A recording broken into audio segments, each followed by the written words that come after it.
Imagine this, you're driving through a raging blizzard, the world outside your car a swirling white nightmare, when suddenly, the engine sputters and dies. You're not alone, your best friend's mom is in the passenger seat, her face pale with fear. And as the temperature plummets, she turns to you and whispers those words that change everything: we need to share body heat.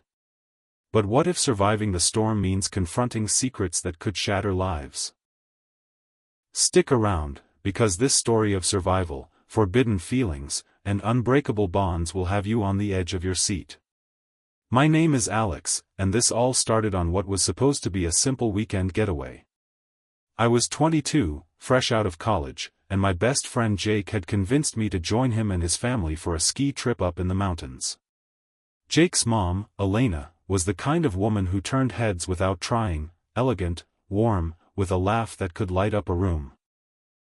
She'd been like a second mom to me since Jake and I were kids, always baking cookies for our sleepovers or cheering at our soccer games. But lately, things felt different. Maybe it was the way she'd look at me a little longer, or how our conversations had deepened since her divorce from Jake's dad 2 years ago. I pushed those thoughts away. She was off limits, end of story. We set off early that Friday morning, the four of us, me, Jake, Elena, and Jake's little sister Mia, in Elena's old SUV.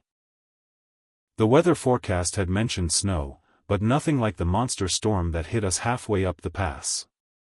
Flurries turned to a wall of white, visibility dropped to zero, and before we knew it, Jake suggested we pull over at a rest stop to wait it out.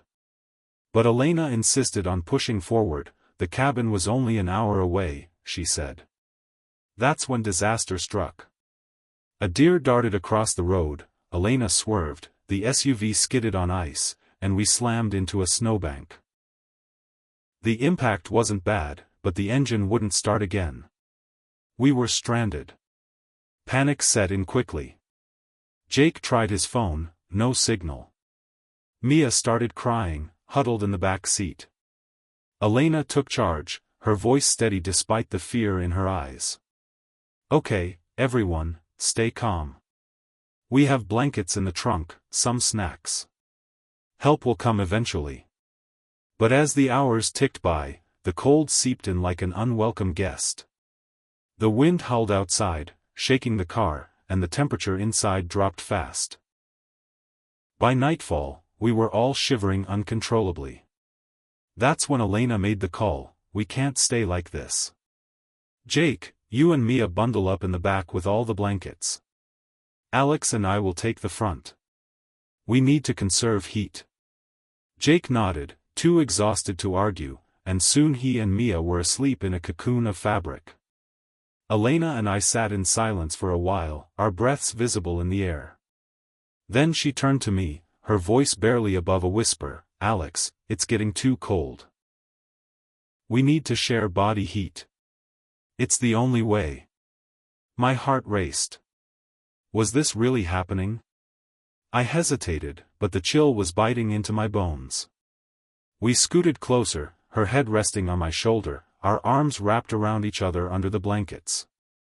It was innocent at first, just survival. But as the warmth spread between us, so did the tension. Her scent, a mix of lavender and vanilla, filled the small space.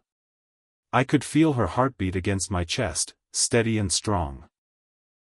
That's when the first real scare hit. A loud crack echoed outside, like a tree branch snapping under the snow's weight. Elena jolted up, her eyes wide. What was that? We peered into the darkness, but saw nothing. Then, another sound, a low growl? Or was it the wind? My mind raced to stories of wolves in these mountains, drawn by the storm. Elena clutched my hand. Alex, if something's out there. She trailed off, and we sat frozen, listening. The night stretched on, every creak amplifying our fear. Would we make it through the night, or was this just the beginning of something worse? Morning brought no relief. The storm raged on, burying the car deeper in snow. Jake woke up groggy, Mia still asleep. We rationed our snacks, a few energy bars and water bottles that were starting to freeze. Elena tried to keep spirits high, telling stories from when Jake and I were kids. "Remember that time you two built a fort in the backyard and declared war on the neighborhood cats?" She laughed, but it was forced. I could see the worry lines etching deeper into her face. She was 45, but looked younger, vibrant, with dark hair and kind eyes that hid a world of pain from her failed marriage. Jake's dad had left her for someone younger, and she'd poured everything into her kids since then. Being this close to her now, I felt a pull I couldn't ignore. Was it the adrenaline, or something real? As the day wore on, cabin fever set in. Jake paced as much as he could in the confined space, frustrated by the lack of signal. "This is bullshit, Mom. We should have turned back." Elena snapped back, her voice sharp for the first time, "And risk sliding off the road? We're alive because we stopped." The argument escalated, old family tensions bubbling up, Jake blaming her for the divorce, for not fighting harder. I tried to mediate, but Elena pulled away from me, tears freezing on her cheeks. "You don't understand, Jake. I gave up everything for you kids." It was raw, emotional, and in that moment, I saw her vulnerability. We all did. To distract us, I suggested we play games, truth or dare, like old times. It started light, Mia dared Jake to sing a silly song.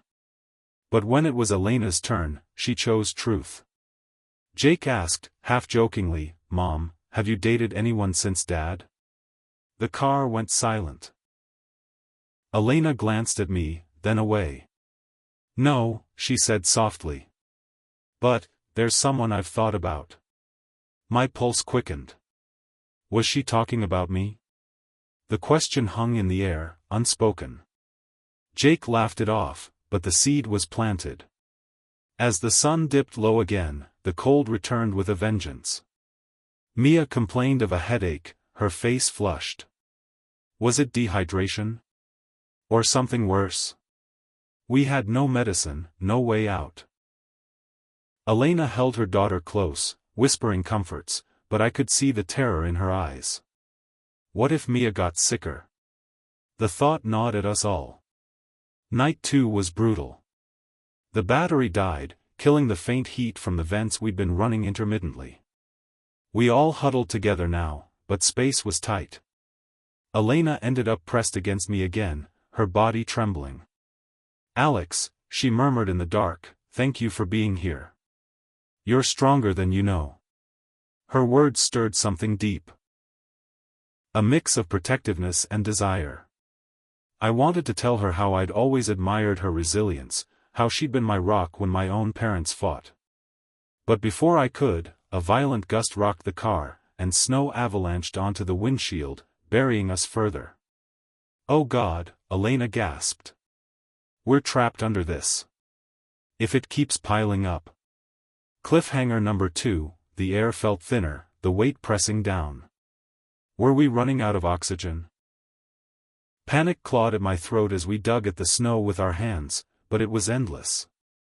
Would rescuers find us in time, or would the blizzard claim us? We worked in shifts, scraping snow away from the doors and windows with whatever we had, a credit card, a water bottle. Exhaustion hit hard, but Elena's determination kept us going. "We fight together," she said, her voice fierce. In those moments, barriers crumbled. She opened up about her loneliness, how the divorce had left her questioning her worth. "I feel invisible sometimes," she confessed. I shared my own fears, graduating college with no clear path, feeling like I was letting everyone down. "You're not," she said, squeezing my hand. "You've got a good heart, Alex. That's what matters." Jake overheard, and for the first time, he softened. "Mom's right. Sorry for being a jerk earlier." Mia, feeling better after some rest, joined in, and we bonded over shared memories, laughing through the tears. But the storm wasn't done with us. On the third morning, as weak sunlight filtered through the snow, we heard it, engines in the distance. Rescuers? Hope surged. We banged on the windows, shouted until our throats were raw. Then, silence. Had they passed us by? Elena slumped against me, defeated. What if no one comes? That's when I made a decision. I'm going out there, I said. I'll dig a path and flag them down. It was risky, the cold could kill me in minutes. Elena protested, but I insisted. Bundled in every layer, I pushed the door open against the snow wall and stepped into the blizzard. Wind whipped my face, visibility zero.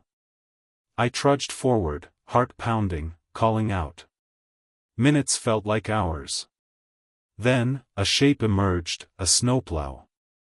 I waved frantically, and they saw me. Relief washed over me as they dug us out. Back in the car, Elena pulled me into a hug, tears streaming. You saved us, Alex. The rescuers towed us to safety, and we spent the night in a warm lodge, recovering. Over hot cocoa, Elena and I talked alone. What I said earlier, about thinking of someone. It was you, Alex. But Jake. I nodded, understanding the complications. We take it slow, I suggested. See where it goes. She smiled, a real one this time. Jake noticed the change but said nothing. Maybe he sensed it, maybe he approved. Mia just hugged us all, grateful to be alive. In the end, that blizzard didn't just trap us, it thawed the walls we'd built around our hearts. We learned that vulnerability isn't weakness, it's the bridge to deeper connections. Elena and I started dating quietly, with Jake's eventual blessing. It wasn't easy, there were awkward family dinners and judgmental whispers from friends. But we faced them together, just like the storm. Today, years later, we're married, with a family of our own. Jake's my brother-in-law, Mia's the cool aunt. The experience taught us all to cherish the people who stand by you in the darkest times, to embrace the unexpected paths life throws your way. Life's storms come without warning, but they reveal who we truly are, and who we're meant to be with. It's a reminder to hold your loved ones close, share your warmth, and never give up hope. If this story touched you, hit that like button and subscribe for more tales of heart-pounding survival and emotional triumphs. Thanks for watching. Wait, that was the hook rapping back. Did they really make it, or is there more to the whisper? No, that's the end, but imagine if the storm had one last twist. Nah, we're good. Wait, no, scratch that last bit, the story's complete.